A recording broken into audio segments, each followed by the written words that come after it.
October meeting of the Harwich Golf Committee, 2018, and invited guest Roman Greer.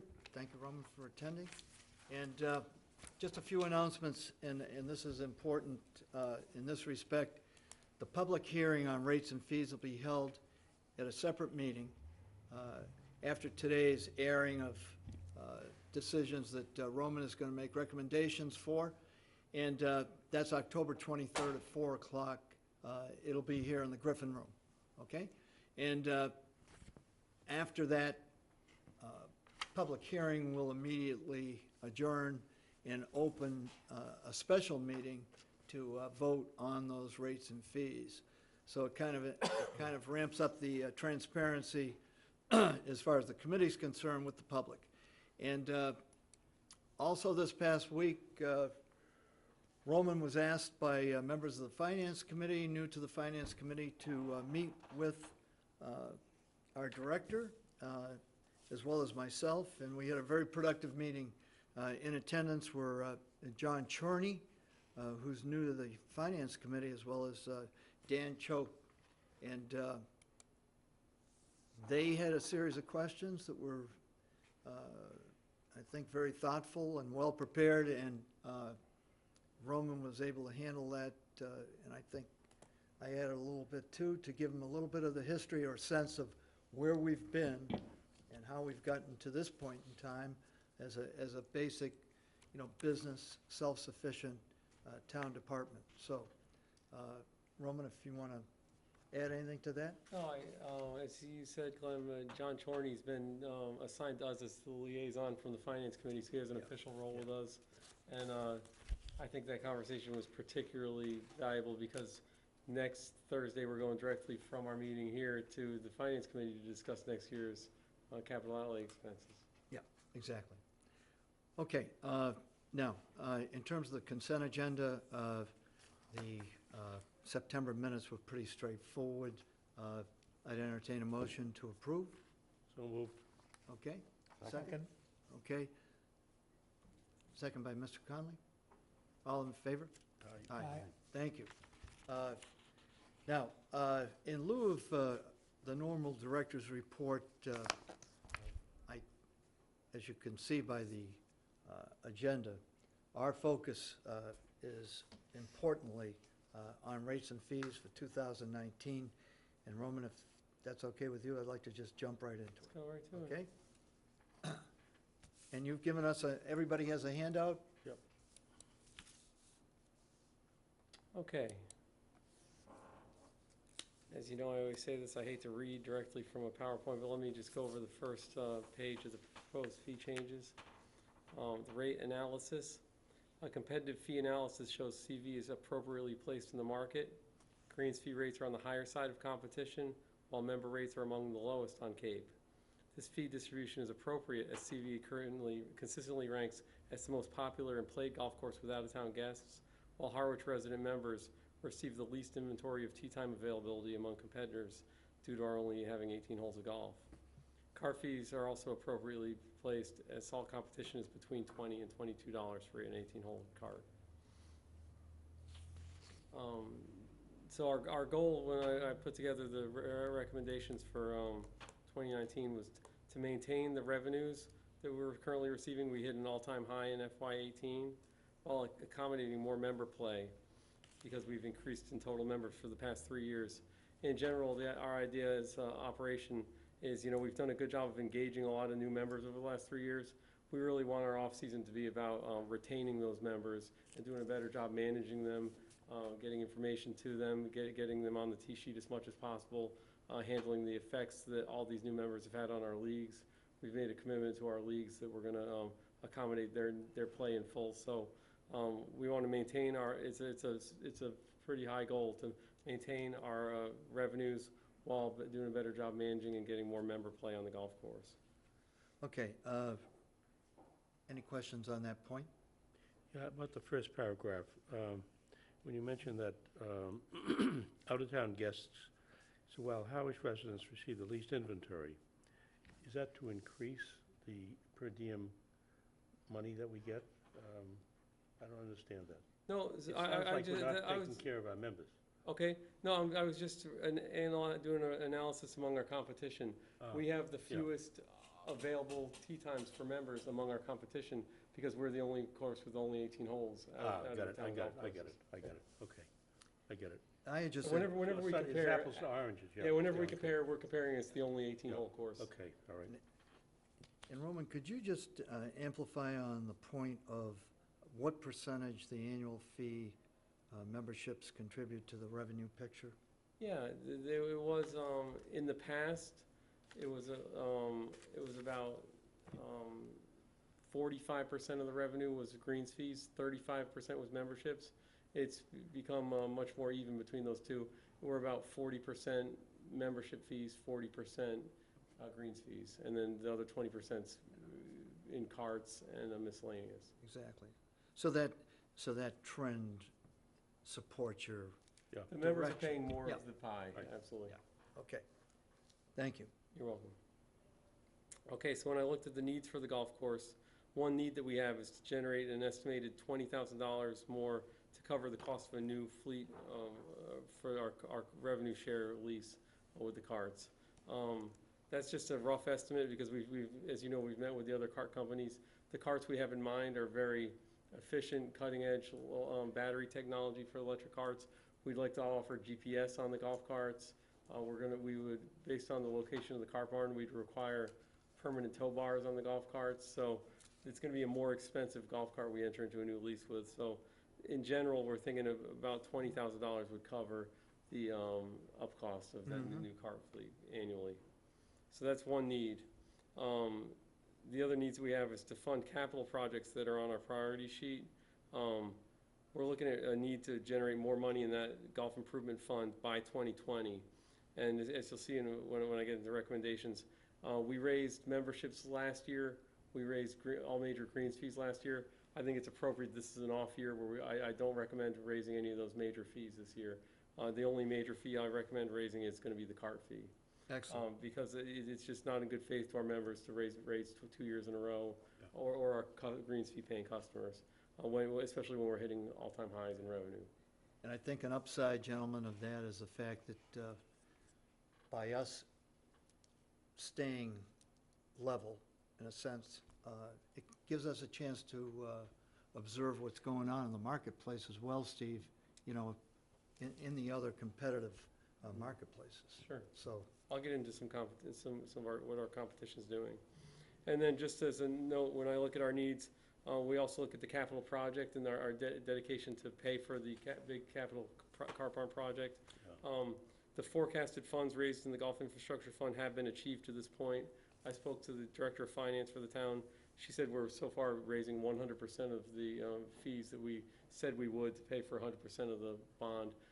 That bond has not been sold yet, so we don't know the exact numbers on that, but our current fee structure raises $97,000 a year currently for that Golf Infrastructure Fund, and that, barring any weather event or anything major, we'll pay that bond in full. yeah.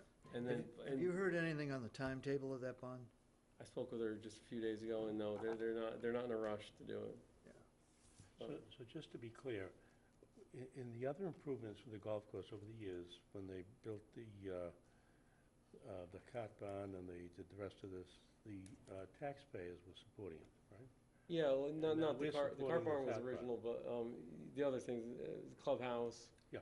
Yes, that's right. So now you have figured out a way of generating resources and still being competitive, so that we're paying 100% of the bond issue. Yeah, I think that's one of the things that really separates us is our dedicated funds and our ability to pay for our own No question projects. about it, yeah. That was key in the discussion Clem and I had with the Finance Committee. Yep. They don't want to see us going with bunker renovations up against teachers. And I think, just as a side point, Jack, one of the gentlemen mentioned community preservation funds, that are available for improvements within the town, and Roman shared a great point. I think just that one, that we don't want to be up against the Recreation Department, taking Right. their money from them, Exactly. taking money from other departments in town. So it underscored, if you will, our independence, and they were Yeah. appreciative of that fact. Right. So, Roman, just a question. You mentioned the bond hasn't been issued yet. Is at least the construction of the bond been paid for, or is it considered complete? And how are they funding that? Yes, I probably can't speak very intelligently, Jack, on how they've funded the payment so far. We've, the contractor's being paid. I think, if I remember right, they took out a bond for some general town projects to pay the first year or so of it, and then they're gonna do a bond for the remainder. Because I think, Jack, traditionally what they try to do, and I can't say it with any insight or authority, but, I mean, it makes sense, they bundle. And, Yeah, they and don't I'm just go out sure for that- one, yeah. Right. Yeah, and I'm sure that that's what's, They bundled and paid the first year of it, and they wanna see what the numbers come in at for the Okay. remainder. So, and then just to finish up that thought, so we're on pace to pay for 100% of the project as we sold that project. Good for you. Beginning in FY '26, we're gonna start generating based on the pay scale for that debt, we're gonna start accumulating a good positive account in that positive balance in that account to start taking on some other infrastructure projects. that'll be here before we know it. So we'll get into let me keep the slides up for what I'm saying here. So we'll get into the recommendations. My recommendations would be to raise all cart fees by $1. That would bring the 18-hole cart from $21 to $22, the 9-hole cart from $11 to $12, the 18-hole member cart from $19 to $20, and the 9-hole cart from $10 to $11. It's just some really small maintenance that we want to do in this. We wanted to create a new mid-week fee of $60 for the weekdays in September that are so coveted by the public. We feel like we've been giving it away a little bit too inexpensively. We take too quick of a drop-off in price, so we're going to have a little bit of a more expensive greens fee for the weekdays in September. In October, our twilight begins at 3:30. There's not really enough time to play any golf at that time of day, so we're going to recommend having a twilight fee just for October, beginning at 2 o'clock.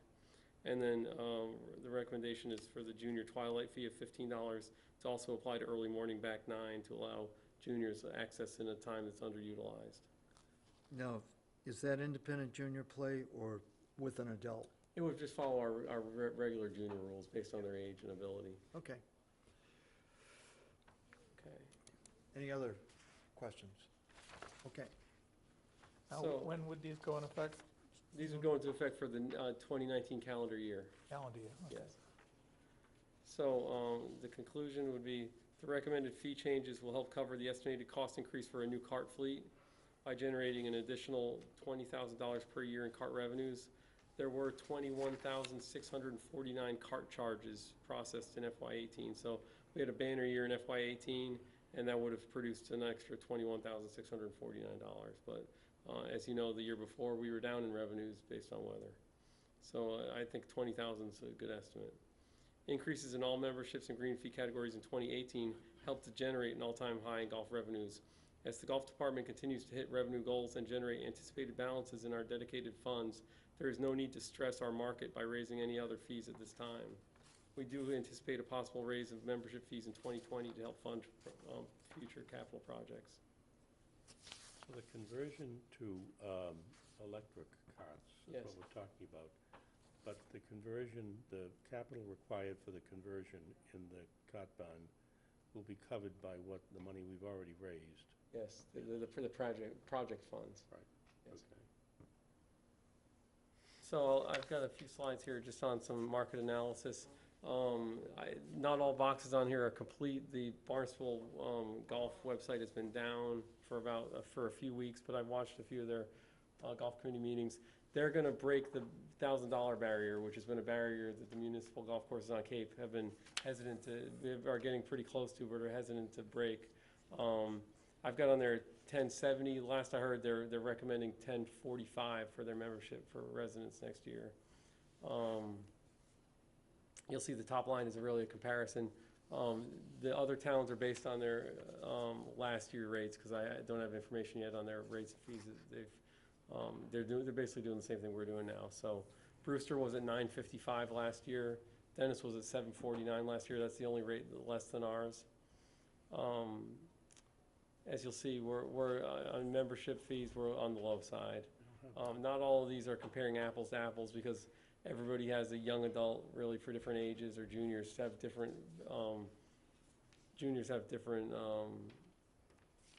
amount of time they're allowed to play the golf course.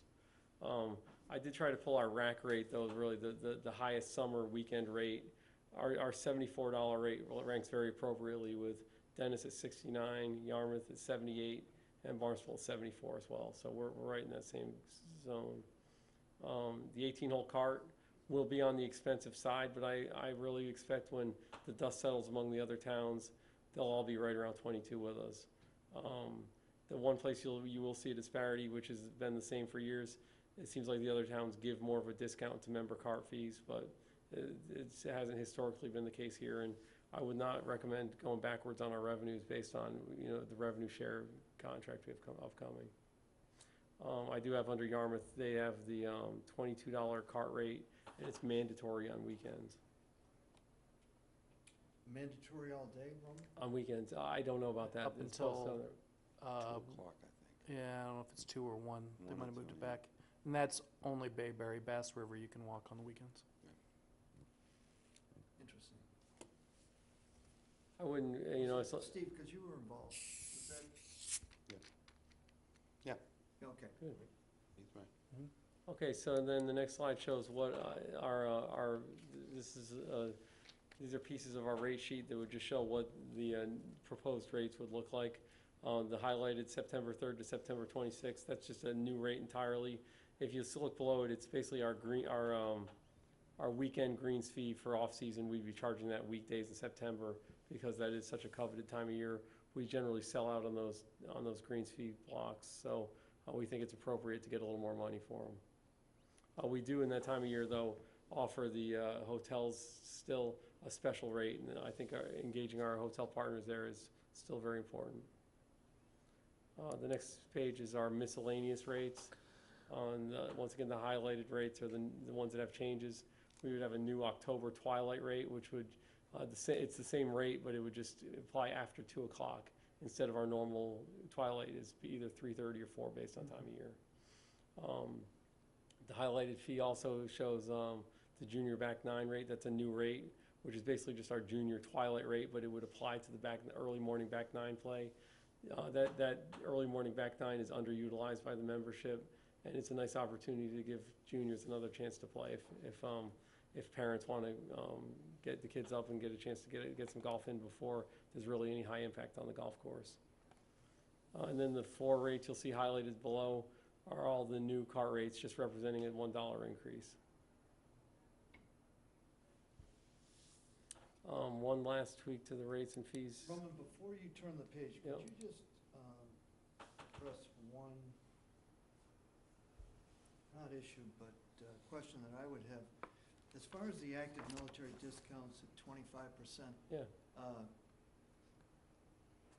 know I should have asked you, or should have called you earlier to maybe highlight that, but I wondered how much activity there actually is as far as military play No, that would actually utilize that I discount. love hearing somebody that saw this on our website. It's really good promotion that we do offer something. It's a fact we see very little active military on the side of the Cape playing golf. We really see very little. So we love to advertise the rate. I've talked to other golf courses. They see very little as well. We offered something when I worked in Barnstable. You just know, it's nice to offer the discount. We don't see very many active military folks. And it's a 9-hole Everett Otis anyway. Yeah, they have the Otis Golf Course.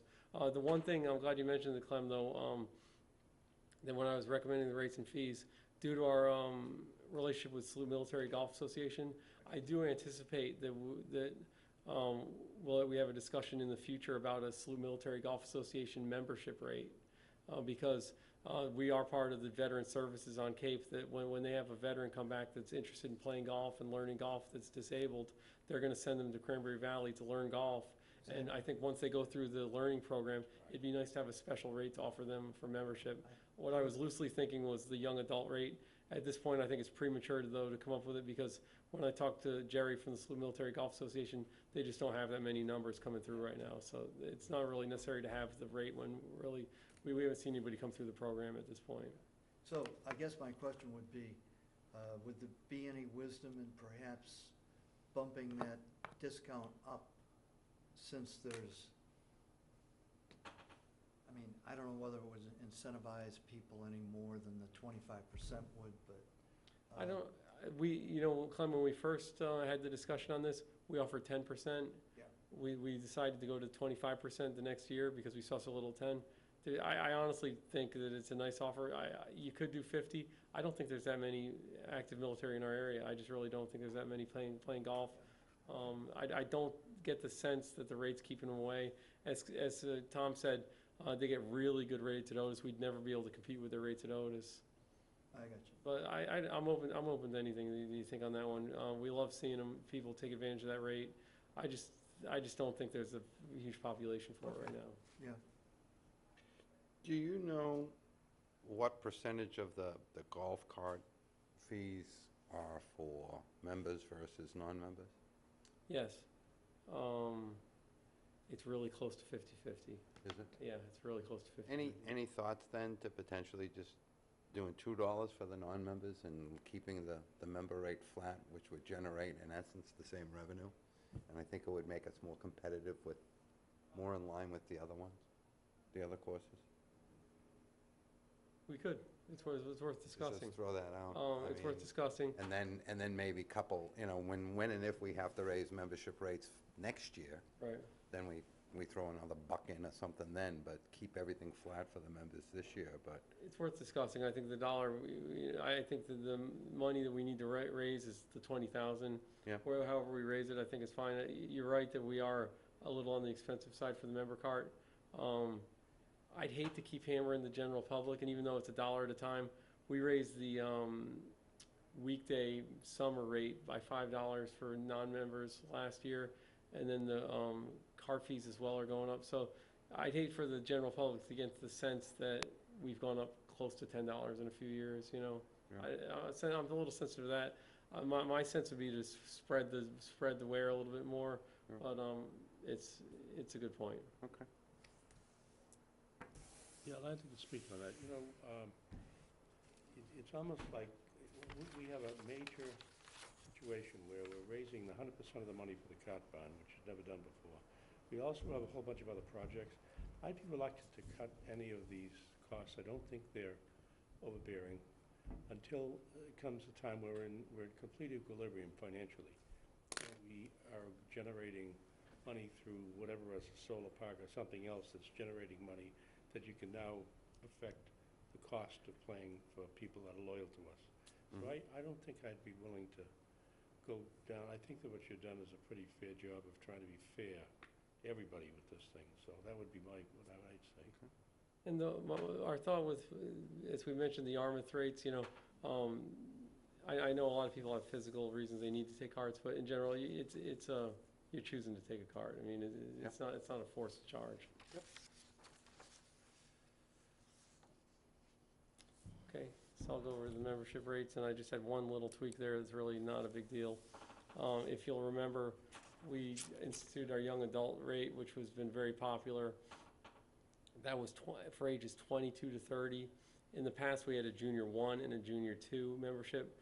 Last year, we merged them to just out of simplicity because it was confusing our customers a little bit, and we learned throughout the year it was a little awkward that by merging them, we had a junior rate that went all the way to age 21, and the junior rate has limited playability on it. So we had 20 and 21-year-old people with very limited playability. So we're choosing this year to recommend having the young adults begin younger at age 19 through 30, which is more appropriate, and then have the juniors appropriately aged 7 to 18. So yeah, it just doesn't seem right to have a junior targeted at 20 and 21 years old. And some of them were paying the $150, which they thought was ridiculously cheap, and then realizing they only get very limited privileges for that. So instead, they'd be a young adult, and at $490, they have unlimited privileges. So that's the complete recommendation. Okay. One question?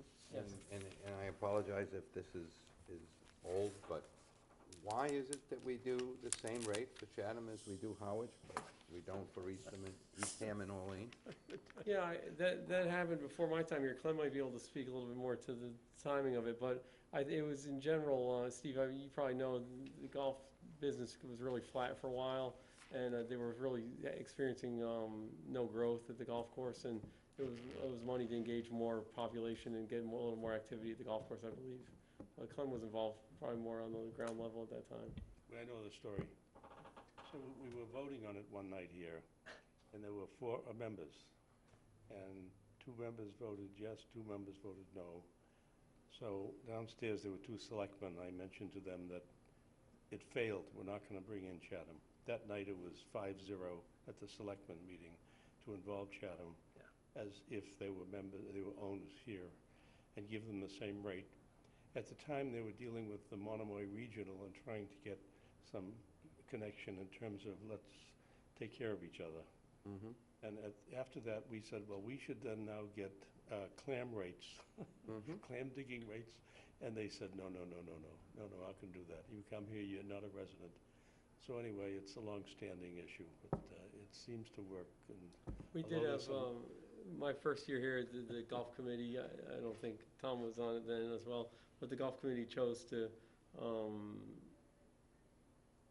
not go with my recommendations on that one issue. Yeah. They wanted to recommend raising the Chatham rates, and Clem and I presented our rates of fees to the selectmen, and they shot that idea down, and once again, it was 5-0 for the recommendation to keep the Chatham as is.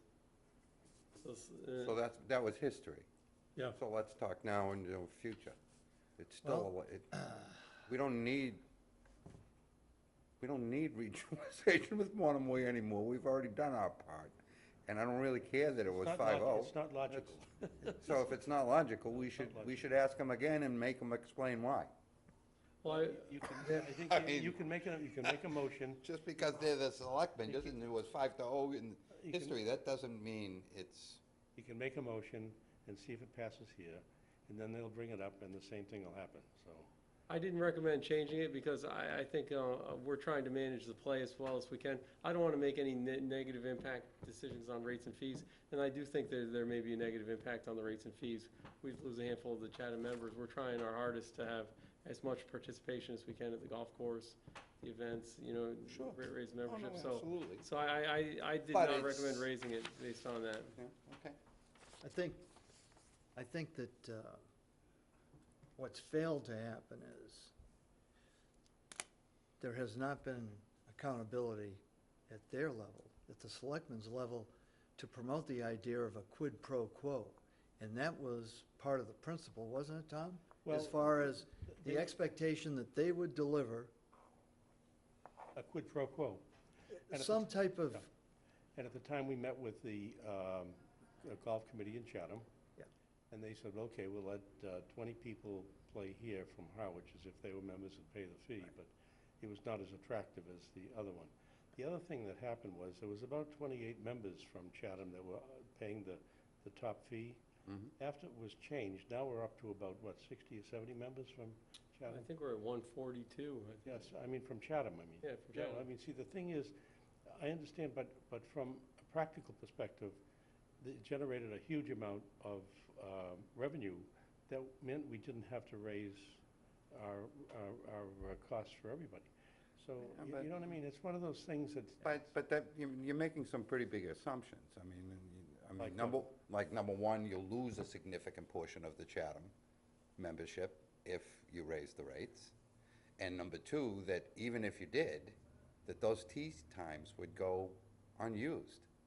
I mean, if those tee times with the Chatham members leaving instead get sold as non-member times, the revenue could increase, let alone go, as opposed to go down significantly. And I'm not, I don't have the data No, but to that's say that spec- it's gonna be the way, that way, but, It's speculation, though. I understand. What it would the could goal happen. be? but so isn't your point as well. It's speculation on both. Well, What although would the goal we be have of the- raising them, though?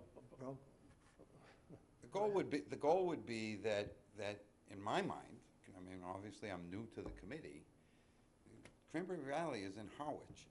It's the Harwich Municipal Golf Course, and the Harwich residents should benefit the most from having a municipal golf course in its town. It's not in Chatham. And, I mean, asking for a little bit more money for somebody to come from a town other than where the municipal golf course is located, I don't think is an unreasonable thing. I mean, obviously, it's working for Eastham and Orlean residents, but it's in this town. It's a municipal golf course of the town of Harwich. I don't understand why I mean, how do you justify somebody that lives in Wareham paying a non-resident rate that's $300 more than, as opposed to somebody in Chatham? Chatham's just another town outside of Harwich. It's no different than, so I understand there was history, and maybe there was good reason, maybe there was some logic behind it, or whatever, but to ask that question again and to ask to have the logic explained, or if there is no logic and they don't have an explanation, that's fine too. The selectmen are free to get up at a town meeting and say, we have no explanation for this decision we've made. They can't have a total lack of accountability on their decisions. I understand the passion, we've been through it, and maybe I'm just, I've had it with trying to change that, because we tried to do it every year. I brought in the motion, and it was brought over there, and they refused it. And you can now take that, and you can say, I'm gonna do it, you can go to them and try to do it. But frankly, I think it worked to the extent that we didn't have to raise our fees for our own members, because we had so many more people come in from Chatham. So there's some evidence. And I understand what you're saying, and I respect that. But, I'm out of gas with that myself. I tried to be a single voice here to try to change. Nothing happened. And especially, not that it's new, but there's been a lot of energy driving the relationship between the two towns regarding the sewer and water initiatives. And from their perspective, you couple that with their other reasonings, even if they don't make sense to us, I can't see them changing at this point in time. And you and I have been through this for years. All we do is recommend rates to the selectmen. They can change anything that we've recommended that night and just say, no, that's the rate. So, that's what's real. I'm out of gas on that. Okay. Jack? Yeah, I mean, I haven't been here obviously I haven't been here as a member, but I've been here in the audience in the past, and I've heard the same arguments for 4 or 5 years now, Yeah. so. I don't know whether you'll ever get them to change. Or I honestly don't understand what their rationale is for favoring the same rate for Harwich and Chatham. I mean, to my knowledge, Other than what you've said, Yeah. Clem, as to, one, initially it was the Monomoy School District, and then secondly, it was the sewer Sewage, yeah. connection into their, and at that time too, this is another piece that people might not be aware of. Our director of golf at the time, as well as Sean Fernandez, had jointly submitted proposals to the town of Chatham to manage their golf operations, Steve. Yeah. And I guess to be kind, the timing wasn't exactly, it wasn't done in timely fashion on our part, I guess, is a polite way to say it. But in any event, they did not choose us as a partner. Yep. And that was part of the rationale. Yeah. The expectation was that we were gonna, share in that venture, but it never came to fruition. And again, to my personal knowledge, no one's taken ownership on the selectmen's side to promote any of this kind of reciprocity. Right. Whether it's Good point. shellfishing, Yeah, right. and/or the Yeah. other amenities that, for example, Chatham Beaches. Yeah. There's never been an overture made, and to me, those would be points of leveraging. Clem, you have a meeting with them next Monday night. Is that an opportunity to raise the issue again without making a formal recommendation? Well, when we get to the point of our submitting approval of rates and fees, that'll be done at another meeting, and that would be perhaps an appropriate time. I think we should vote on it first to see if there's a vote here. Yeah. I mean, if I were selectman, I'd say, well, what did the committee recommend? And you can see we recommend what we did last year. Oh, all right, well, we'll vote the way we did Well, last year. I think I don't want to Tom- waste any energy on it, Yeah, frankly. But in you know. deference too to the other three members of the committee that aren't here tonight, Yeah. I anticipate that they will be here for our rates and fees hearing. Yeah. And then the special meeting following. Yep. You know, so we Yeah. can discuss it at that point, Yeah, we can, okay? sure. Okay, any other discussion? Oh, where are we? Roman, thank you, thanks for the research as far as seeing that this is data-driven and the comparatives you did with these other, golf communities that are part of the competition. So that takes us to old business, and it is getting old. Our capital project update, Okay. not much to share. No, there's very little to share here. Last month, we went into pretty much detail. We've had very little change since then. Our situation with Eversource, which is the final step, is in electrifying the golf course, the cart barn, is in legal's hands. The town's legal department is communicating with Eversource currently to negotiate an end to our standstill with them. So I have a meeting with the town administrator next Tuesday to discuss next steps. And, I'm hoping he has a conclusion from the town attorney, if he's heard anything back from Eversource. Roman, is the barn officially considered done?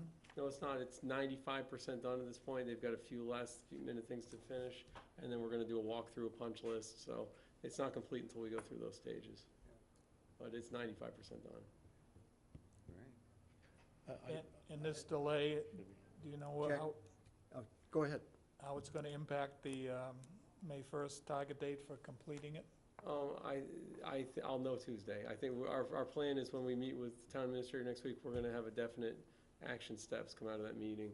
We're gonna really know if Eversource is gonna delay us and really stomp their feet and not budge on what they're requiring us to do. If that's the case, we don't have enough money appropriated to do what they need us to do. We don't feel like it's legal or fair what they want us to do, so it may be in for the long haul at that point, if it's gonna go to legal at that point. We're hoping that the town's legal department, who's just gonna put together a letter that was based on historical data, the facts, basically who owns what, their easements, that'll generate a negotiation or a settlement that'll get this work done. If that's the case and that comes out of our meeting Tuesday, we're probably still on pace. We'd have to reach out to them and see how quickly we can get it done. But I expect to know more Tuesday. Is the RFP for the electrical for the building contingent on the Eversource work being completed, or are they independent events? They're independent. Eversource will do, there's a big portion of the work that Eversource will do themselves. We'll have to have based on what they want us to do or are gonna require us to do, it's independent. They're requiring us to do 5 times more than what we submitted as a work order. So it really is dependent on what they're gonna require us to do to get the new service. But has the RFP been issued for the electrical for the cart building? No, not at this point. We're waiting to see a conclusion on where we come from Eversource. Because based on what we're gonna have to do with Eversource, it may be a bigger job. We may need to hire a Eversource-approved contractor to do some work that they're trying to require us to complete. It's a sad reality, especially I had talked to the town engineer, and his satisfaction with the building, its construction, the site itself, he said, was just everything that he expected, even more. So it's just a shame that those endeavors, and especially on behalf of Cardosi, which have been extraordinary. When we discussed it, prepared the information for the town's legal, I went back and did all the dates, and I can't remember off the top of my head when we signed the contract with Cardosi. It was near the end of last year, in November or December. Yeah. I did give them the information of when we submitted the work order with Eversource. It was last December, so we submitted a work order to them last December, and I've seen no work, and they've really dragged their tail on this one. And it may be just hearsay, but Someone said that the CEO of Eversource or the CFO of Eversource has a residence here in the town of Harwich. Yeah. So Tom, let's He's an old Dorchester guy, too. Maybe I'll knock on his door. knock on his, yeah, But, Tom. well, I mean, it sounds like a political situation. Eversource is a utility, right? And so therefore, there's certain kinds of regulations that apply to them. The very fact that we gave it to them December, and here we are approaching December again, and it hasn't been done. It seems to me, we got Sarah Peak and we've got this fellow Sir, to get them involved and say, help us solve this problem. I mean, That's been discussed, it's the next step that the town administrator wants to take. He wanted to send a letter from the town attorney that had exactly what we required, we had all of our background documents, and he mentioned the next step could be getting political. Well, back in the old days where I grew up, you'd drop a dime on these people. I mean, an article, No. put it in the paper and say, Exactly. I mean, Jack's right, when's it gonna be Yeah. done? I mean, for heaven's sake, people are gonna say, this is terrible, you did poor planning. No, that's not the issue. To focus on the issue, these guys have had this thing for 9 months and haven't done anything? No. Well, But It is unfortunate. if Eversource, you reach an impasse with them, do you have an alternative? Are we going back to gas cards or So what? the town administrator had me check some, Plan Bs, and there is an opportunity for us to run electricity from the current traffic circle, the island right in front of the clubhouse there, where we have an electrical box, to the new building that would not be enough to power electric carts, but it would power the garage door openers, it would light the building, give us a certificate of occupancy that would be required, so we could get some electricity in there. And then we'd have it's a Plan B that, I'm hesitant to even say, we would work on a 6th year of the cart lease with Yamaha, or look at something like that, to have carts available for next year. If it turns out we get a bad outcome. But then you've got your gas tank up by the old cart barn and We'd be able to work that out. that's gonna be moved anyway. But the plan is to move that down to maintenance, we could work it out. You actually don't need to be fueled that often. Well, that's why, and that's why it's so important. And the other key that no one's addressed is the fact that all of this tips into the solar component as well. I mean, it's just backing us up enormously. But when is our current contract with the cart company up? At the end of this year, specifically December? February. Specifically February. Can we extend it? I've reached out to them, and yes, we can extend it, Okay, I mean for a short period of time? yes. Okay. I didn't get any numbers from them, but I did. The town administrator has asked me to Good for you. follow up, just to make sure we do have a Plan B. Right. Plan B, good for you. So just to go back, I hate to belabor this, but if the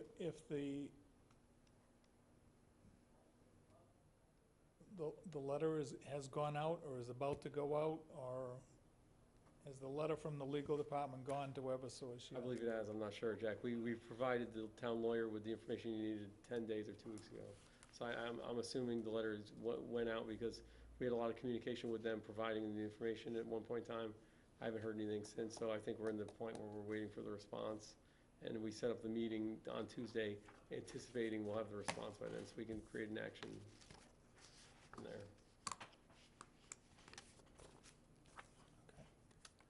Okay, stay tuned, I guess is the operative phrase. Thanks, Roman. This takes us to the public comment section, and it's nice to see some people here tonight. So, any comments or concerns? Yes, Carol? I have a question about the gin handicap, the $45 Yep. that is being charged. Right.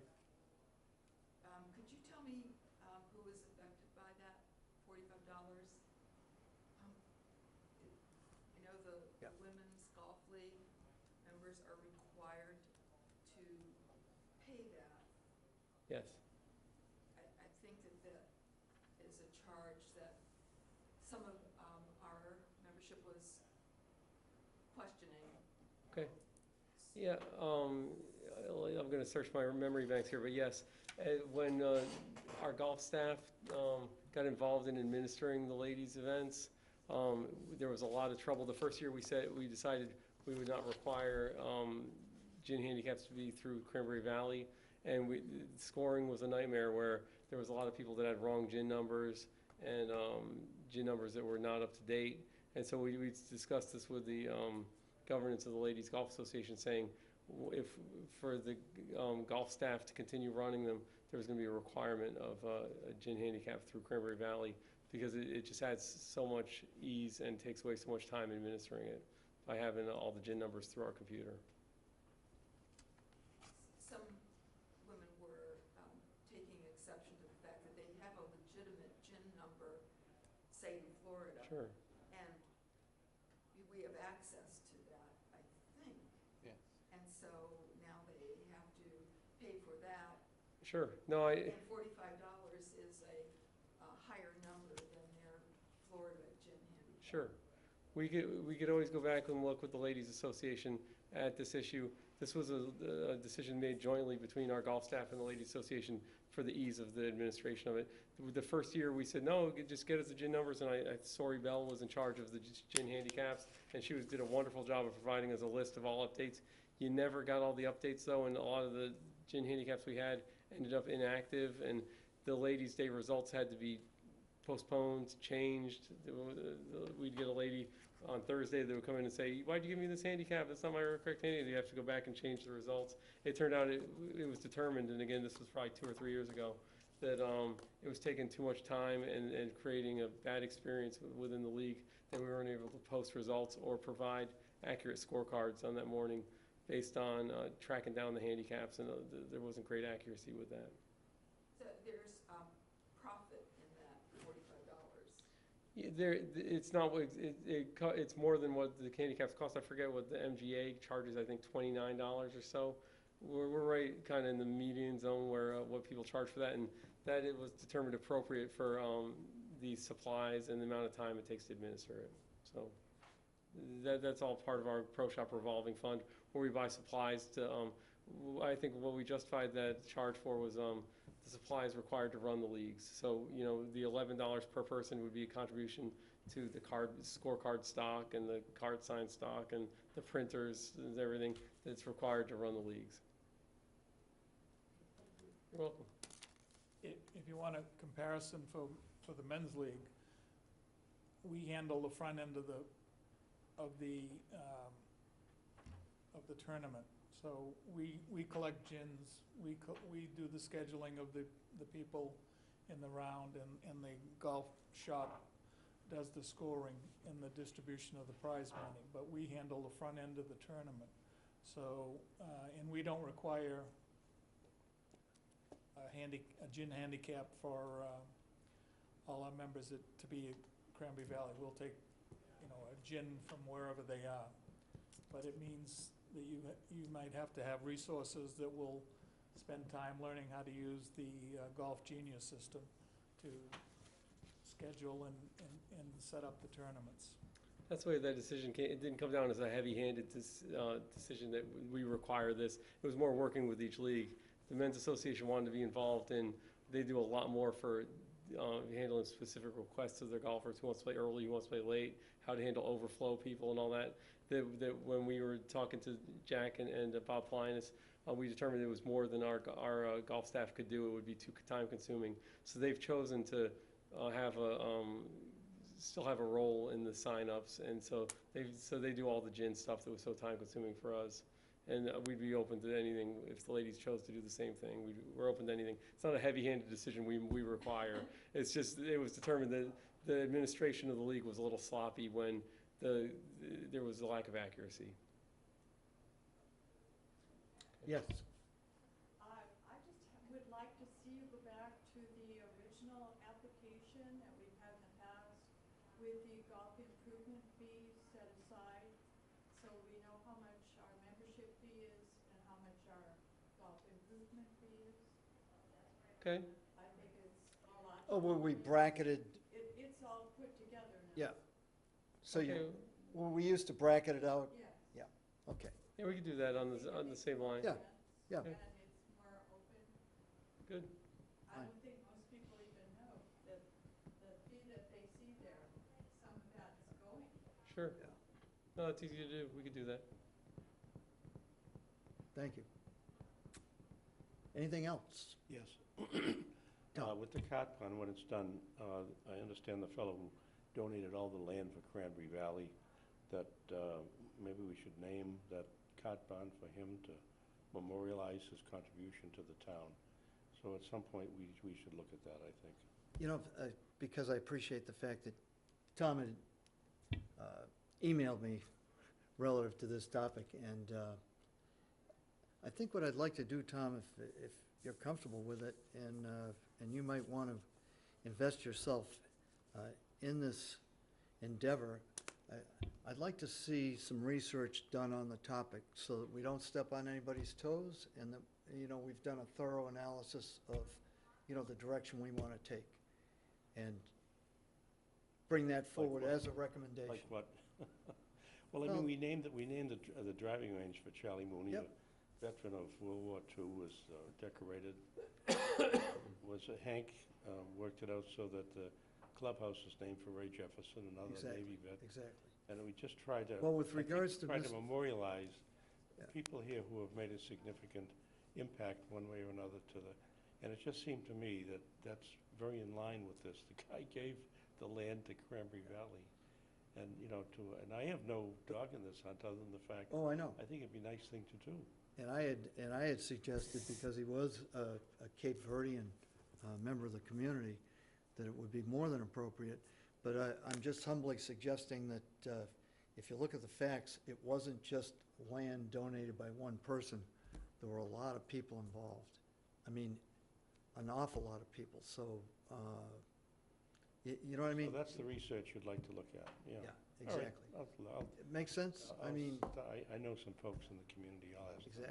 exactly. And you know, we have that great resource now, the Cape Verdean Center. Yep. You know, at the old middle school, so that's a direction I'd like to take. But it's something that we can keep up front, you know, as we go forward, especially into the spring. We got plenty of time. Yeah. And because we've got a few minutes before Roman has to take off, there was just one other thing. I sent out an email. I apologize for any inconvenience that people had opening some of the documentation, but for the general public,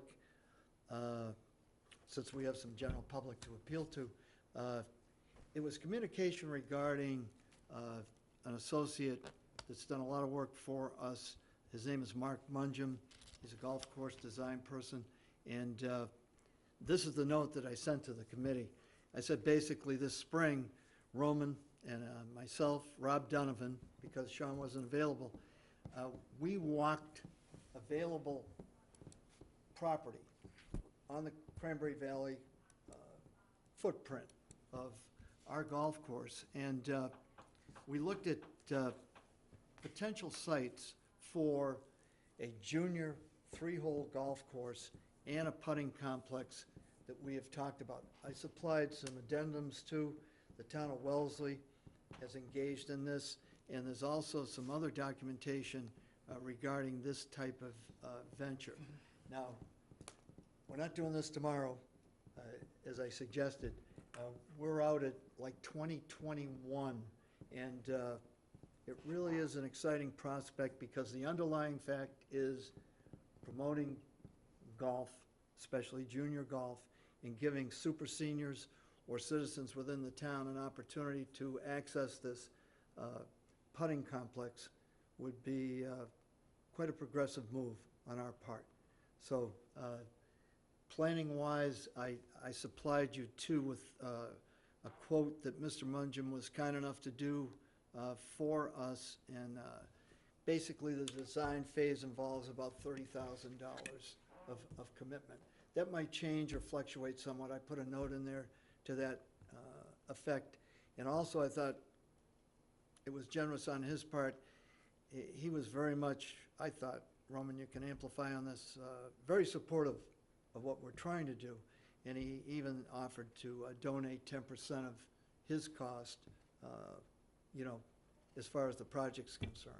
And you had just a couple of little tiny Yeah, points. sure. The one thing I hate to sound jaded, but it's having so much trouble with procurement. We can't say Mark Mungin would do it, it would have to go out to bid if we chose to do the Yeah. design. I asked him for a number and he gave us a number, and he gave us a little more of a formal number than what I was asking for, but, he's done a lot of these, he's a great guy, that if we were lucky enough to get him to do it, he'd be a great guy to do it. Due to our relationship with the with the MGA, they administer the First Tee program. There's a new gentleman running that for all of New England, and he reached out to me and said he was interested in Harwich as a new site for the First Tee program, which, are you familiar with it, Tom? That's good. It's wonderful. Yeah. Well, it's a great It's program. a wonderful program. It would really tie into what we're trying to do with generating enthusiasm among the youth in the community, getting them up and going in golf and before they hit our schools, which we're currently the home for our schools. So this could be considered and I told Clem, we're in the very early stages of discussion. It could be a situation where there's funding available because the First Tee comes with a lot of money backing it up and a lot of sponsorships. So if we consider this a First Tee home golf course, the members would benefit in off times when it wasn't scheduled for juniors as a practice golf course. I think I'd have to put together a business plan, but the fact that we could divert a lot of our junior play where we currently use the big golf course that's worth money and worth member times, Right. that we could divert that over to this 3-hole golf course for our junior league, for our high school and JV practices. Yeah. It could have a really positive impact on the golf course as well as the juniors in the community. So I like the idea. Would it be a new layout, or is it part of existing? He wanted to walk the property with us, and he chose the location, and it's basically the triangle between holes 14 and 18. The woods and that triangle there between 14 and 18. Oh, yes. So that Oh, yeah. down Right. in the general vicinity, Right. when you're at the clubhouse looking left of the 18th green, again, this is a general discussion we had just off the top of his head, that would be a big putting complex right there. You could go straight from the clubhouse down to a big putting complex, and then behind that in the woods, there'd be a 3-hole golf It course. could be all irons, too. Yeah. It could be all irons. He seemed to think even more. He seemed to think there was. It's, Sure. it's amazing, though. If you guys get a chance, please do it. Yours truly, I was focused on Oak Street, because when you drive by, Yeah. Oak Street looks pretty logical. Yeah. It's wooded, it's beautiful, blah, blah, blah. We got in there, and I'd invite anyone to do this, if you got the courage, wear some leather pants, because there's all kinds of brambles. But once you get past the first 100 feet, it starts to go this way and this way. And there's all kinds of old cranberry bog-related ditches and Kettle ponds. culverts in there and kettle ponds. It's like your worst nightmare. So it was Rob Donovan really that said, hey, Yeah. I know a place. Well, Mark said, when we went through it, he said, I don't see the land here to build a single par 3. He said, you'd have so Exactly. many environmental problems in here. Yeah. I don't see a spot in here where you So can build Rob a single Donovan par 3. took us over there, and lo and behold, when you get in there between 14 and 18, Yeah. it's kind of magical. I mean, Yeah, it and it's flat. sits in a Yeah. natural cavity. Yeah. It Yeah. has a lot of potential, perhaps, but The partnership with the First Tee could be very exciting, though. That Oh, would be very that's exciting. great. They're around the country. They Yeah. started in Providence, Yeah. and they've been around the country the last 20 years. and be assured there will be a It's business so much more plan. than golf, the core values they teach, Yeah, and right, it's really exactly. a good program. Yeah. I was just at Wellesley 2 months ago and played, and their short course blends right into the regular course. Yep. And there was parents and kids playing at the same time, and it looked, It looks fantastic. Yeah. That's what some of those colored pictures are, so, Yeah. sounds, kind of exciting. So, if there is no other business to bring before the committee, motion to adjourn? Non-debatable. Okay, so moved. So moved. All in favor? Aye. Aye, thank you. And if anyone's around, Roman and I, we have that presentation Monday night. Everyone's invited. And maybe someone will ask that question about the Chatham memberships. Who knows?